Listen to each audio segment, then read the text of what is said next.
بسم اللہ الرحمن الرحیم۔ السلام علیکم ناظرین، میں ہوں جی ایم جمالی اور آپ دیکھ رہے ہیں ڈیجیٹل کے سب سے بڑے چینل نیوز پاکستان کا پروگرام اے ٹو زی۔ ناظرین، عالمی مالیاتی فنڈ یعنی IMF نے پاکستان میں گورننس اور بدعنوانی سے متعلق رپورٹ جاری کر دی۔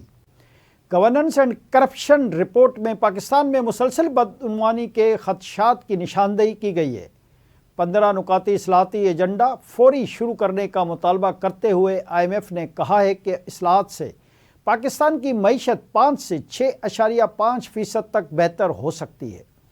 رپورٹ میں اہم سرکاری اداروں کو حکومتی ٹھیکوں میں خصوصی مراعات ختم کرنے، SIFC کے فیصلوں میں شفافیت بڑھانے اور حکومت کے مالیاتی اختیارات پر سخت پارلیمانی نگرانی کی سفارش کی گئی ہے۔ IMF نے انسداد بدعنوانی اداروں میں اصلاحات کی ضرورت پر زور دیتے ہوئے کہا ہے کہ پالیسی سازی اور عمل درآمد میں زیادہ شفافیت اور جواب دہی ضروری ہے۔ گورننس بہتر بنانے سے نمایاں معاشی فائدے حاصل ہوں گے۔ رپورٹ میں کہا گیا ہے کہ ٹیکس سسٹم پیچیدہ، کمزور انتظام اور نگرانی بدعنوانی کا باعث ہے۔ عدالتی نظام کی پیچیدگی اور تاخیر معاشی سرگرمیوں کو متاثر کرتی ہے۔ IMF نے SIFC کی جانب سے سالانہ رپورٹ فوری جاری کرنے کا مطالبہ کرتے ہوئے تمام سرکاری خریداری 12 ماہ میں گورننس سسٹم پر لانے کی ہدایت کی ہے۔ SIFC کے اختیارات، استثناء اور شفافیت پر IMF نے سوالات اٹھاتے ہوئے کہا کہ ٹیکس ٹو GDP تناسب میں کمی بدعنوانی کے خطرات کی علامت ہے۔ بجٹ اور اخراجات میں بڑے فرق سے حکومتی مالیاتی شفافیت پر سوالات ہیں۔ حکومت اور بیوروکریسی کے زیر اثر اضلاع کو زیادہ ترقیاتی فنڈ ملے۔ رپورٹ میں کہا گیا ہے کہ جنوری 23 تا دسمبر 24 نیب کی 5.3 ٹریلین روپے کی ریکوری معیشت کو پہنچنے والے نقصان کا کم حصہ ہے۔ PTI حکومت کی 2019 میں چینی برآمد کی اجازت ظاہر کرتی ہے کہ اشرافیہ اپنے مفاد کے لیے پالیسیوں پر قابض ہے۔ IMF کی رپورٹ میں کہا گیا ہے کہ پاکستانیوں کو سروسز کے حصولی کی خاطر مسلسل ادائیگیاں کرنا پڑتی ہیں۔ سیاسی اور معاشی اشرافیہ سرکاری پالیسیوں پر قبضہ کر کے معاشی ترقی میں رکاوٹ ڈال رہی ہے۔ کرپشن کی نظر ہونے والی رقم سے پاکستان میں پیداوار اور ترقی میں اضافہ ہو سکتا ہے۔ رپورٹ کے مطابق اینٹی کرپشن پالیسیوں میں تسلسل کی کمی اور غیر جانبداری سے اداروں پر عوام کا اعتماد ختم ہو رہا ہے۔ بجٹ سازی اور مالی اطلاعات کے نظام کی کمزوریوں سے کرپشن کے خطرات بڑھے ہیں۔ سرکاری محکموں میں وسائل کے انتظام اور سرکاری خریداری کے نظام کی خامیوں سے بدعنوانیوں میں اضافہ ہوا ہے۔ عالمی مالیاتی فنڈ نے کہا ہے کہ کرپشن کی وجہ سے سرکاری کمپنیوں کے نقصانات ہوتے ہیں۔ کرپشن کی وجہ سے ہی ٹیکس نظام میں پیچیدگیاں ہیں۔ ٹیکس اہلکار اور کسٹم اہلکار اپنی صلاحیتوں سے کم کام کرتے ہیں۔ پاکستان میں ضرورت سے زیادہ ریگولیشن اور رکاوٹیں ہیں۔ IMF کی رپورٹ کے مطابق تمام معاشی شعبوں کی ترقی کی رفتار ریگولیشن کی وجہ سے جکڑی ہوئی ہے۔ ہر معاملہ مشاورت سے حل ہو جانے کے بجائے عدالت میں چلا جاتا ہے۔ عدالت میں بے تحاشا کیس کی وجہ سے معاملات نہیں نپٹ پاتے۔ پاکستان میں انسداد کرپشن کے تمام کوششیں اب تک مکمل کارگر ثابت نہیں ہوئیں۔ رپورٹ میں کہا گیا ہے کہ اہم فیصلے لینے میں افسران کتراتے ہیں۔ پاکستان نے FATF کے اہداف کامیابی سے حاصل کیے۔ پاکستان کا FATF کے اہداف میں سزاؤں پر عمل درآمد سست رہا۔ منی لانڈرنگ میں ملوث افراد کے خلاف سزاؤں کے فیصلے کم ہوئے۔ عالمی مالیاتی فنڈ کی جانب سے کہا گیا ہے کہ سرکاری اخراجات میں کمی کے لیے بیشتر کوششیں مکمل کامیاب نہیں ہوئیں۔ کرپشن کے خاتمے کے لیے کئی اداروں میں بھرپور صلاحیت نہیں ہے۔ سرکاری اداروں میں بہت سے کام عارضی اور ایڈ ہاک بنیادوں پر کیے جاتے ہیں۔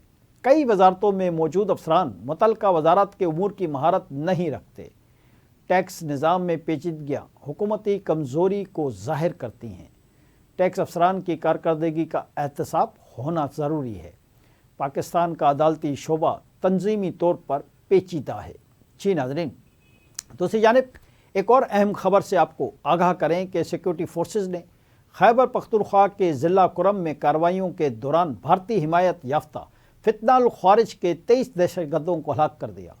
پاک فوج کے شعبہ تعلقات عامہ SPR کے مطابق خیبر پختونخوا کے ضلع کرم میں سیکورٹی فورسز کی جانب سے 2 الگ الگ کارروائیاں کی گئیں۔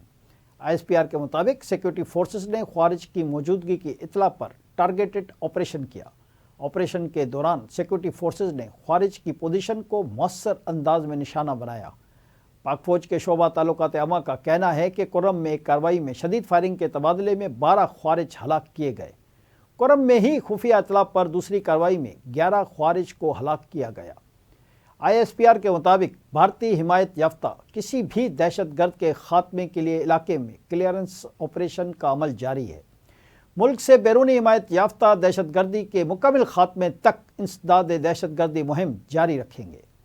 ادھر اقوام متحدہ کی سلامتی کونسل کی پابندیوں سے متعلق کمیٹی کی سربراہ اور ڈنمارک کی مندوب نے کہا ہے کہ کالعدم تحریک طالبان پاکستان ایک سنگین علاقائی خطرہ بن چکی ہے۔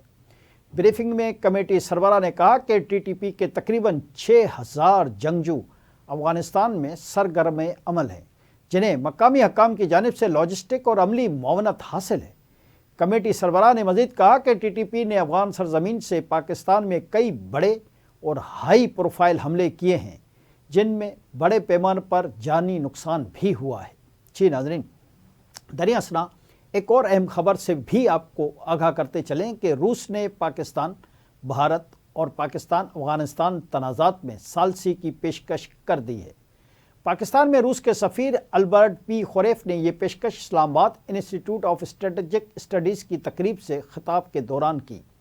انہوں نے کہا کہ روس پاکستان کے 2 ہمسایوں کے ساتھ تنازعات میں ثالثی کے لیے تیار ہے۔ ماسکو کو علاقائی سلامتی، خاص طور پر افغانستان کی صورتحال سے متعلق گہری تشویش ہے۔ روسی سفیر نے مزید کہا کہ جنوبی ایشیائی ممالک کے درمیان کشیدگی اکثر بیرونی قوتوں کی وجہ سے بھڑکتی ہے۔ روس علاقائی امن اور دہشت گردی کے خلاف اقدامات کی حمایت کرتا ہے۔ البرٹ پی خوریف نے یہ بھی کہا کہ ہم علاقائی، سماجی اور معاشی ترقی میں تعاون جاری رکھنے کی حمایت کرتے ہیں۔ روس پاکستان کو اہم علاقائی شراکت دار کے طور پر دیکھتا ہے۔ ان کا کہنا تھا کہ پاکستان صدر پیوٹن کے گریٹر یوریشین پارٹنرشپ ویژن کے تحت اہم علاقائی حیثیت رکھتا ہے۔ روسی صدر کے ویژن کے تحت علاقائی مسائل علاقائی فریقین کو ہی حل کرنے چاہیے۔ آج کے لیے اتنا ہی۔ اگلے پروگرام تک کے لیے اپنے میزبان جیم جمالی کو اجازت دیجیے۔ اللہ حافظ۔